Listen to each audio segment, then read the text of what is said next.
today's video is going to be about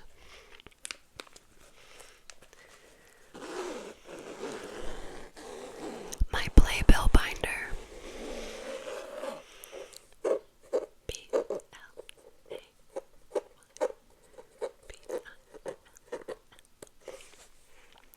As I said in my first video, I am an actor, and I have been doing theater and musical theater since, let me do math, for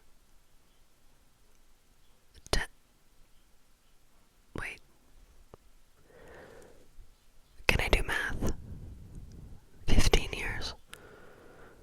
No, more than that, 17 years. 17 years. I've been doing musical theater for 17 years.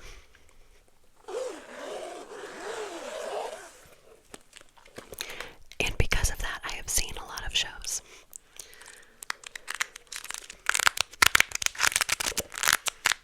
And every show I go to, I get, or every professional show I go to, I get a playbill. And I put it in this binder. I just hit myself in the face.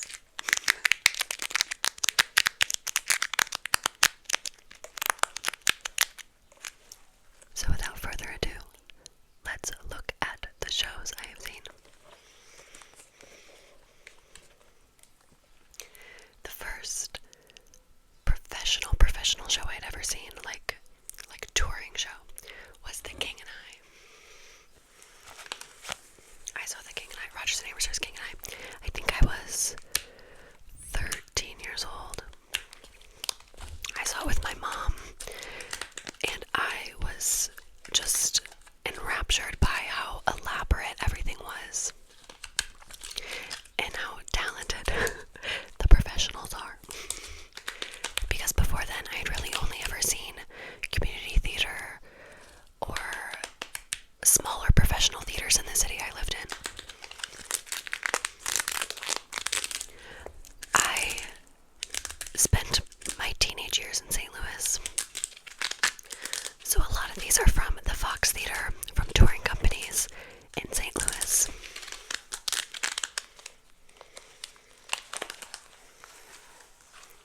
Next we have School of Rock, Andrew Lloyd Webber's School of Rock, which I saw when I was 14 with my friend and my mom.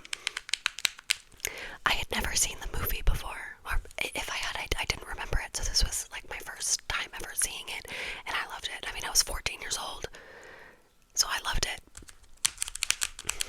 This was another touring company. I then saw Singin' in the Rain at the Muni. If you've never heard of the Muni before, it is an outdoor amphitheater with, I think, over 10,000 seats. And it's St. Louis based, but they bring in performers from all over the world to perform in their season. Like this show, Singin' in the Rain, Corbin Bleu from High School Musical was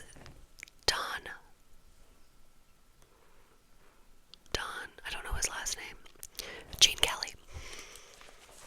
So I got to see Corbin Bleu.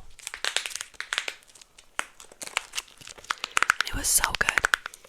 I'm a big fan of Singin' in the Rain. I always have been. I keep hitting myself with the binder.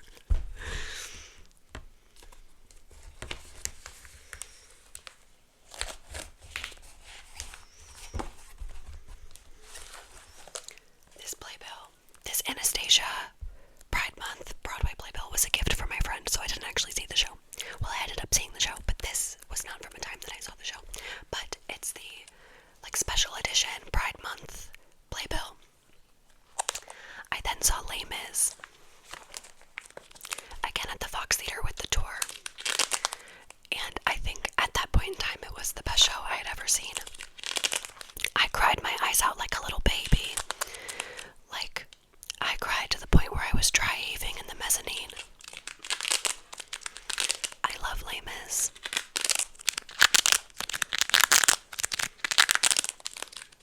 It's a classic.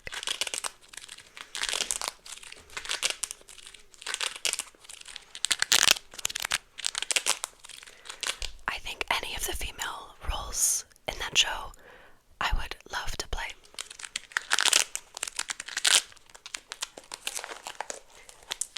Now we have one I actually saw, Anastasia.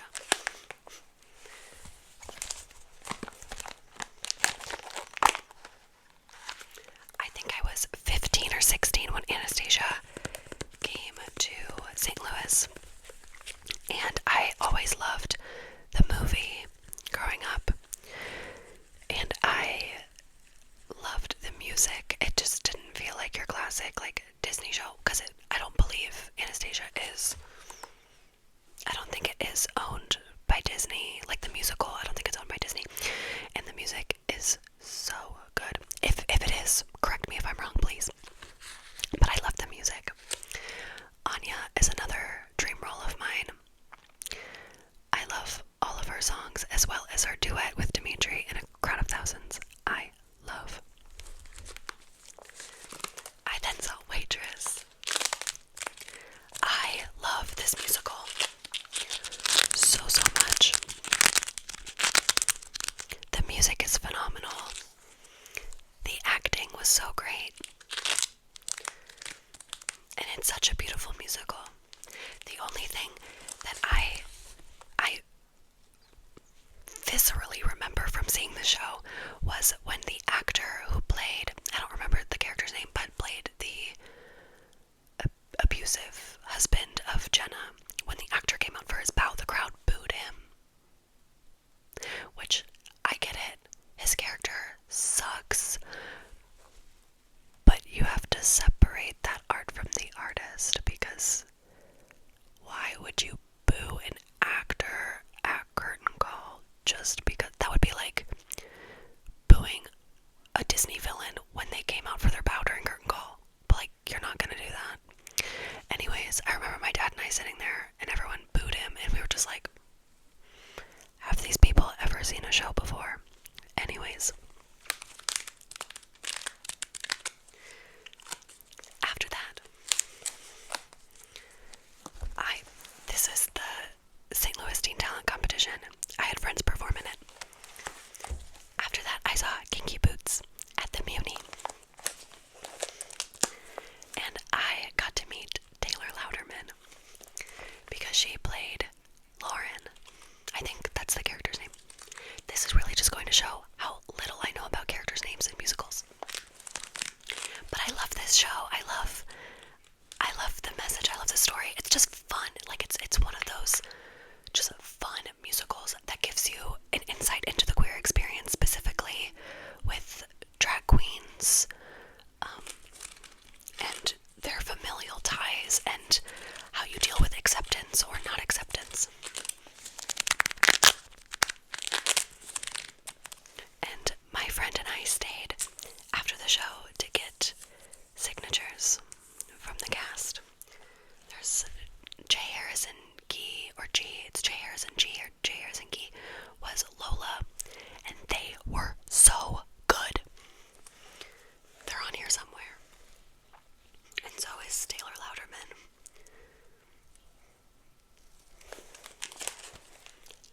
Next, I saw Dear Evan Hansen again at the Fox Theater. Hot take, I don't like that show. I think the music is fun. I think the story is not good. I think Evan is, it's kind of portrayed, at least musically, that Evan is the villain because he lies about knowing someone to get with his sister. But I don't know. Sometimes that musical just gives me the EBGBs. And then he sings Words Fail, and then we're supposed to sympathize with him. But it's like, actually, you're a really bad person, and I'm glad that you kind of end up alone. Well, like him and Zoe, like,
we share a name, but because I think she's wonderful.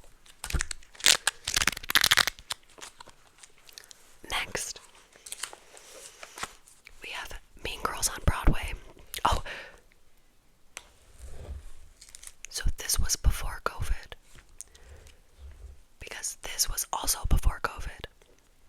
I went to New York in 2019 and I saw Mean Girls. We had a family friend in it and we went to go visit him, and I got to see Renee Rapp.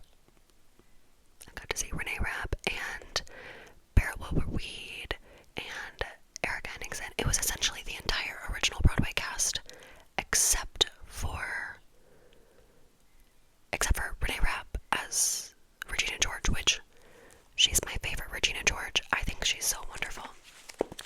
That's also a dream role. I'm trying to find a good way to tap on these.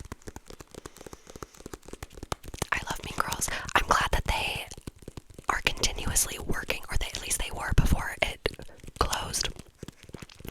Continuously working to update lyrics and melodies and just things like that, because I feel like when it was opened it felt a little bit rushed and some of the music just didn't quite make sense and some of the lyrics were just awkward, so I'm glad that they have updated it. On that same trip, I convinced my mom to go see Hadestown, and we saw the original Broadway cast of Hadestown. I believe it was right after they had, or it was right after they won all the Tonys, and I was just super interested in seeing it. I remember listening to the soundtrack and just wanting to see it, and they won a jillion Tonys for it, so why wouldn't I want to see it? And I convinced my mom, and we saw it, and I think to this day it was still one of the best shows I've ever seen. It's my favorite Broadway show I've ever seen. I loved it. It makes me cry so much. I would love to be in the ensemble of that show. Or if they wanted to a Willa, I would love to be Orpheus. And I got it signed by some of the cast. I think this is Reeve Carney. I believe this is Ava Noblezada. It was so great. I saw the band's visit. And I saw it with my best friend, and we were unfortunately really late. I want to say we were about 15 to 20 minutes late because we got the tickets last minute. And I think that by missing those first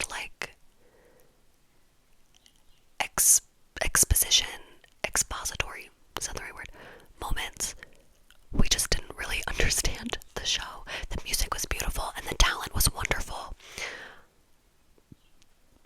but I think I was just a little confused, and maybe that's my fault.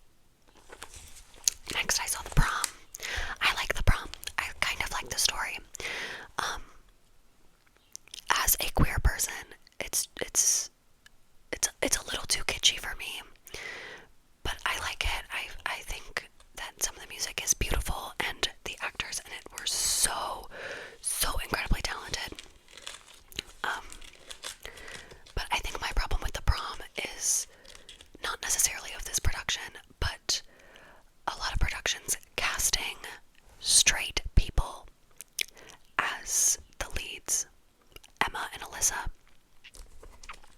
Why are you casting straight people as gay characters? Why?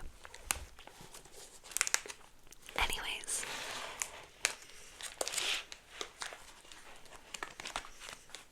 I then saw Mean Girls again, but I saw the tour, and this time I saw Mary-Kate Morrissey as Janice, and she's phenomenal. She was so phenomenal.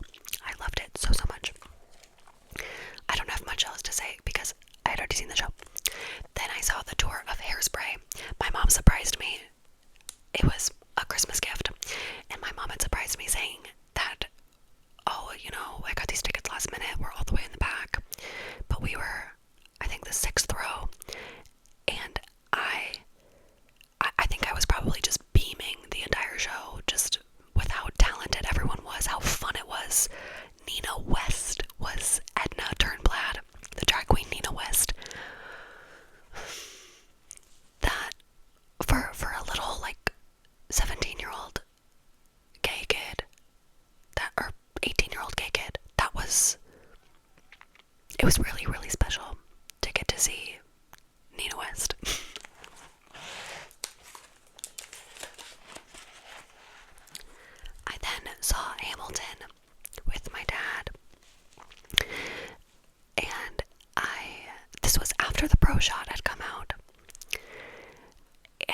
was just so beautiful. Like, genuinely, it's what, a 2.5 hour long musical.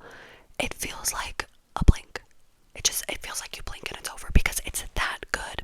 If you have not watched the Pro Shot on Disney Plus yet, I highly recommend that you do, because it is, I understand the hype. I was never like a Hamilton kid whenever it came out. I was a Heather Dear Evan Hansen kid. That's okay. We all learn. But I also liked Sondheim, so it was kind of cool. But I was never really a big Hamilton person until the Pro Shot came out, and then I was like, okay, fine, I'll watch it. And then I understood the hype, because it's just so good. It's just so good. It's just so good. I would love to see it again. It's actually coming to the city that I live in this month. Oh my god. But tickets are so ridiculously expensive. I don't know if I can justify spending like $400 on a ticket. I took my best friend to see Funny Girl when it was in town. Funny Girl is one of my favorite musicals. I love the music. I love Barbra Streisand. I love Julie Benko. And I saw Katarina McCrimmon as Fanny Price. And I cannot tell you just how wonderful it was. Actually, I don't think I've seen Funny Girl twice. I saw it with Katarina McCrimmon and then another actress. I apologize, I don't remember her name. I saw Funny Girl when it came to St. Louis back, I think, in 2023. And it was with Katarina McCrimmon, who, in my mind, is like my new standard for a Fanny Price. I think she was so ridiculously beautiful in that role. And I wasn't there on her closing night, but I did watch the video of her singing My Man from closing night, and she's so wonderful. And then I took my best friend to go see it. Not this past November, but the November before. And it was wonderful. I love the music, I love the dancing. I am not the biggest fan of the end of the show, because she's like, oh my god, I still love my criminal husband. But that's okay. I mean, it's based on a true story, so. This is just the same playbill from the same show. But I don't know where my other Funny Girl, I don't know where it is. I then saw The Book of Mormon on Broadway, and I laughed so ridiculously hard. I had never seen it before. Of course, I've listened to the music and watched clips, but that was my first time ever seeing it. And I was just laughing my ass off, because it's so funny.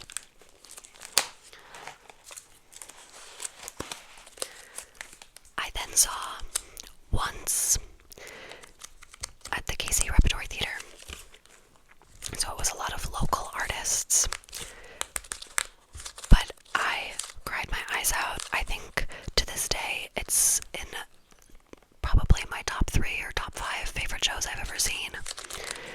It was so beautiful. I had never seen the movie, so it was really like my first exposure besides Falling Slowly, because Falling Slowly was really popular whenever the movie came out.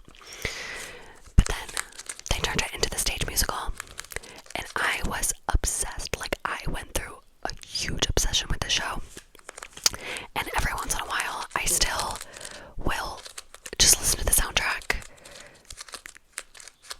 the Broadway soundtrack, because it's so good. I then visited Chicago. That's where I'm from. And at the Goodman Theater, they were showing The Penelopead by Margaret Atwood. And it was so good. I had never read the play before, so it was my first exposure to this adaptation, and it was beautiful. Again, cried, loved it.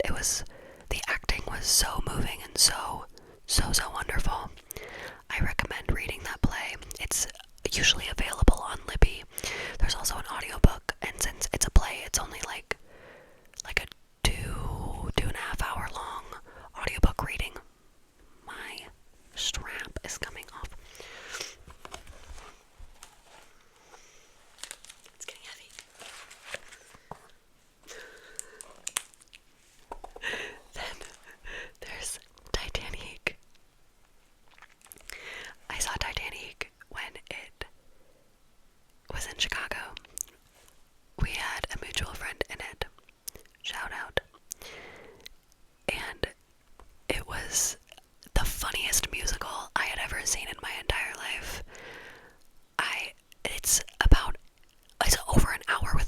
intermission, but I was laughing so hard that I almost peed myself. Like, legitimately, I was laughing so hard.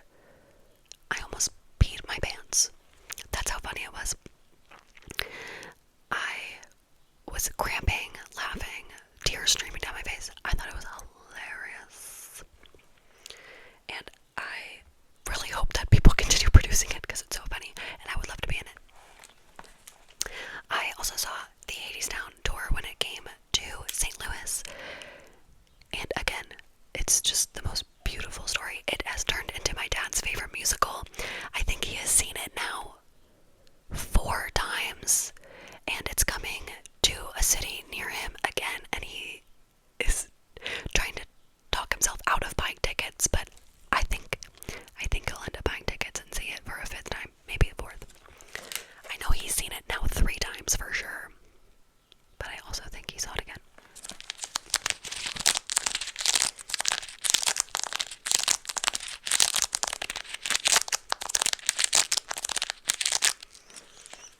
Is this it? No. That is it.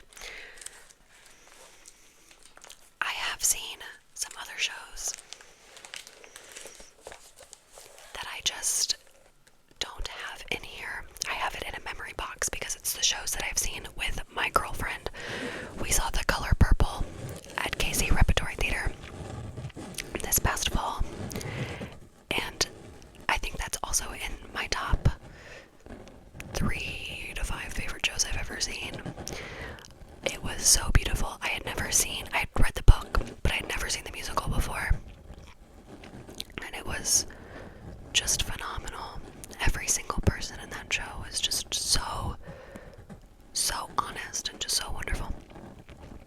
I also saw Christmas Carol, which was Gary Neal Johnson's. He's a local Kansas City actor. It was his 25th year of playing Scrooge, and it was his final year, and it was wonderful. I had some friends in that show, and they were great.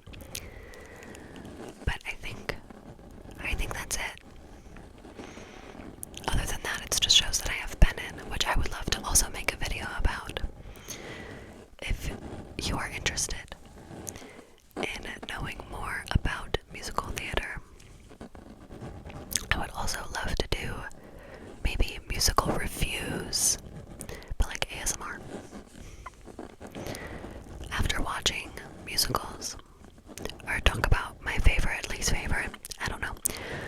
I am a huge theater kid at heart,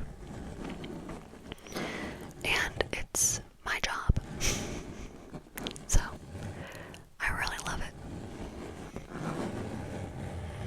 If you're not into musicals, what are you even doing? Like, I just think that performing in musicals, especially since that's what I really love to do, is just a celebration of love and art and creativity. So yeah, thank you so much for watching this video. I look forward to making more videos. If you stuck around to the